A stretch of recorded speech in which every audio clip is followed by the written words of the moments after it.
you. 2 minutes, 13 minutes, 2 minutes. How often a woman hears that she has breast cancer. 13 minutes. How often a child loses their mother to this terrible disease. It's a horrifying statistic. And sadly, it's one that I know all too well. I was 14 years old, the age some of you are in this audience. I was a freshman in high school, excited for the new adventure, focused on fun and friends and my future. I grew up in a small town outside of Chicago with my mother, who was an amazing woman, full of love, full of joy, and had a zest for life like no one else. Despite growing up in the foster care system and as a ward of the state, she was the true embodiment of love, joy, happiness, and grace. Every day I would come home from school and she would wait for me at the door with a look of eager anticipation, waiting for me to tell her about each and every moment that we had been apart. But on one particularly chilly fall day, when I got to the house, she didn't have that usual exuberant smile. She had a look of pain and anguish on her face. She told me she had breast cancer. She told me it was stage 4. She told me she had a 10% chance of survival. In that moment, my life forever changed. My life pivoted 180 degrees. You see, my mother was my very best friend, my closest confidant, my true north. And my carefree childhood immediately transitioned into focusing solely on her survival. My little sister was 2. My mother was 41, the very age I am as I stand here tonight. Within days, she was rushed into surgery, spent the next 2 weeks in the hospital, and I stayed by her side each and every moment. I took copious notes that the doctors told us. I practiced taking care of her wounds, and for 15 days, never left her hospital room. I clung to her as she fought for her life. And at 14 years old, I felt so helpless. I used to lay awake in the night dreaming of becoming an oncologist, simply so I could understand what was happening around me. By the grace of God and my mother's sheer willpower, she stayed with us another 15 years and took her last breath 3 weeks after my sister graduated from high school.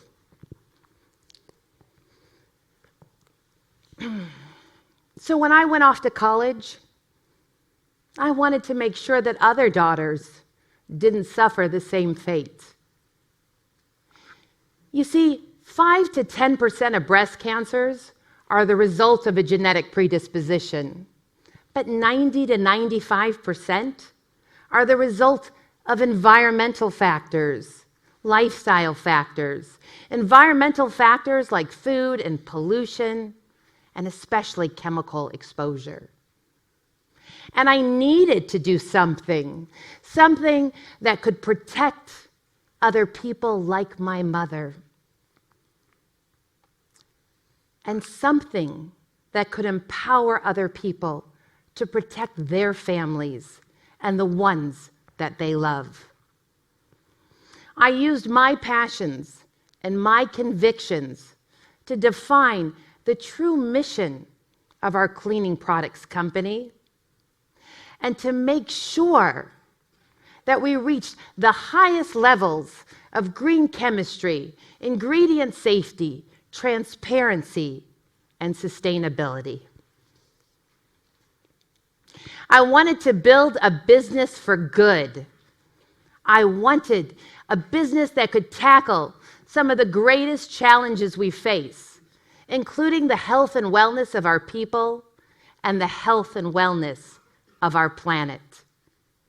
And to truly be successful in business in the long term, we can no longer focus on short-term profits. Business for good focuses on creating long-term value by addressing the most important needs of our consumers and all of our stakeholders, and by creating true value for shareholders in the long run. Today, we're seeing an increase in so many illnesses. Acute conditions like cancer, nerve and organ damage, chronic conditions like asthma and eczema. 1 in 8 women will be diagnosed here in the United States with breast cancer during her lifetime. 1 in 12 will struggle with the difficulties of breathing with asthma. This year alone, 10,000 children will be diagnosed with cancer. And we know there's a definitive link between the toxic ingredients and products that we use every day in food, in personal care products, and cleaning products, and these pervasive illnesses in our society. So what can we do? I know so many people feel hopeless. I certainly felt helpless as a 14-year-old little girl. But there is so much you can do. You can use your voice. You can use your time, and you should use your business to address this crisis. Thankfully, more than ever, consumers care about reading ingredients. They care about the products that they bring into their homes. Consumers have become forensic consumers.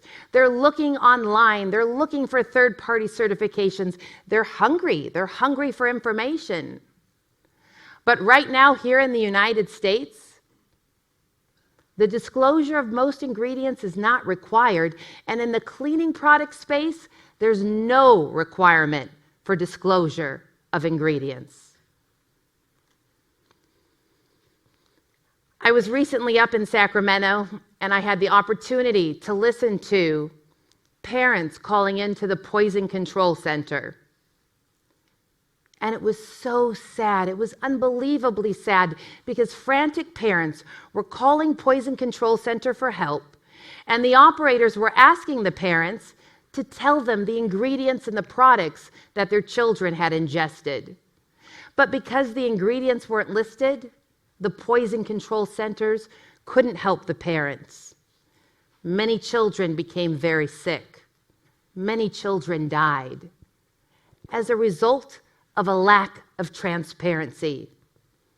And every day, ingredients like 1,4-dioxane, formaldehyde, ammonia, ingredients we know cause cancer, are unknowingly in so many of the products you bring into your home. The residue on your glasses that you put your water in and drink out of, the residue on the plates you eat off of, the residue on the clothes we wear every day. Fortunately, things are beginning to change. In 2017, a business-led coalition worked to get the first act in our entire nation that will require the disclosure of ingredients in cleaning products. It's called the Cleaning Products Right to Know Act. And in 2020, any product that is sold here in the state of California will disclose ingredients.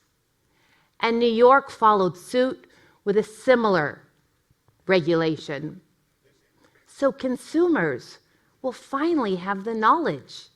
They'll be able to look at the labels, and they'll be able to make decisions that are better for their health and the health of their families. So companies now must embrace transparency, and consumers will demand that companies do good and get rid of these dirty ingredients in their products. And people ask, where do we start? Consumers and businesses should start by looking at the ingredients. Where do they come from? Where are they grown? How do they affect our health? How do they affect the health of the planet? And we should look to nature for solutions. Solutions that are good for people. Solutions that are good for our planet. And solutions that are good for profitable business. Good ingredients are good for business. You can see me here walking in the lavender fields, the first cut of the season. I rode the combine, met with the farmers for the essential oils that we put into our products. And essential oils are wonderful. They really harness the authentic smell of the plants they come from. And we can use them in lieu of artificial fragrances that are oftentimes allergy-inducing or health-damaging. We have great choices in nature. We can get rid of the use of petroleum-derived ingredients that are toxic to our health and to the health of our planet by switching to coconut, a wonderful, renewable resource, a sustainable resource, a tree that bears fruit for 60 years, supports 3 generations of farmers, is one of the healthiest fruits, and can be used for everything from surfactants and cleaning agents to wholesome nutrition. And even within nature, we can make better use of different resources. Here's a picture of my daughter and I. We took this last year when we were in Anji, China, and we were harvesting the bamboo shoots. And bamboo is such a wonderful crop. It produces 30% more oxygen than trees. It's renewable and replenishable and is a grass that grows quickly.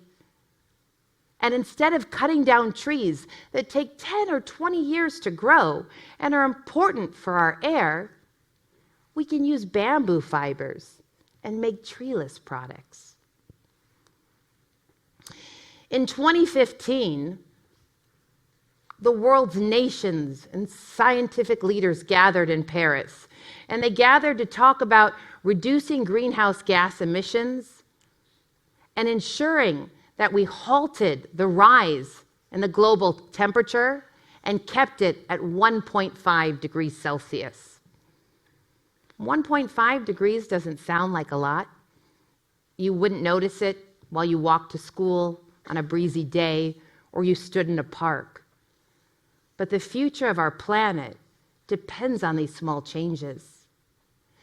Since the summit in Paris in 2015, the global temperature has risen already by 1 degree. And as a result of it, we see destructive wildfires, unprecedented hurricanes, heat waves. And this is not good for business. Business cannot thrive, people cannot survive under these types of conditions. So businesses must act. They must look to reduce their carbon footprint, reduce their waste, protect the water supply. And it can be done. We did it in our own business. We achieved carbon neutrality, water neutrality, and platinum zero waste in all 4 of our manufacturing facilities across the nation. And not only were we rewarded financially for doing it, but we were rewarded because we did our part to help protect our planet, our shared home. And I can tell you firsthand that a good planet is good for business. So when you go out into the world, as some of the seniors will do in just a few short months, I know you'll focus on the wealth you want to create, and how you'll be successful in this current competitive landscape. And I have a few simple secrets for you. Focus on people. Focus on our planet. If you choose your business or career as a tool for good, it won't just be the most rewarding thing in your life. It'll be a path to a successful business.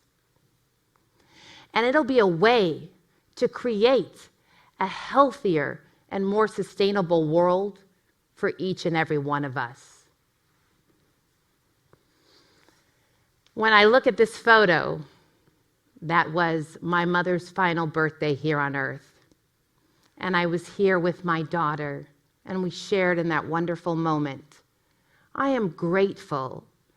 I'm grateful to my mother for inspiring in me a passion to really make a healthier and more sustainable world, and a passion to be a champion of business for good. Thank you, Mom. Thank you.